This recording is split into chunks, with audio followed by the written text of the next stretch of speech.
இது நொச்சி இலை. நகரங்கள்லேயும் கிராமங்கள்லேயும் நிறைய பேர் இது வீட்டில் வளர்ப்பாங்க.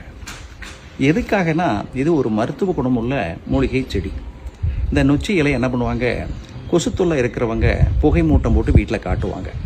இப்போ வீட்டில் நிறைய பேர் தோட்டத்தில் என்ன பண்ணுவாங்க, நிறைய ஆடு மாடெல்லாம் வளர்ப்பாங்க. அங்கே பார்த்தீங்கன்னா நிறைய கொசு கிடைக்கும்.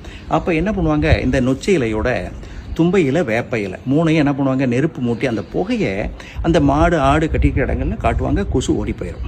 அடுத்தது இதை என்ன பண்ணுவாங்க, தண்ணியில் போட்டு இது கூட ஏலம், கிராம்பு, பச்சை கற்பூரம் போட்டு நல்லா கொதிக்க வைப்பாங்க.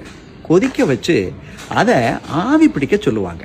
தலை பாரம் இருந்தால், மூக்கு அடைப்பு இருந்தால், மூக்கில் தண்ணி ஒழுகினா, சைனஸ் தொந்தரவு இருந்தால் இந்த நொச்சியில் ஓமம், கிராம்பு, பச்சை கற்பூரம், ஏலக்காய் இதெல்லாம் போட்டு ஆவி பிடிக்க எல்லாரும் கிராமங்களில் நகரங்களில் கூட இன்னும் இதை பயன்படுத்துவாங்க. இதை எல்லார் வீட்லேயும் நீங்கள் வளர்க்கலாம்.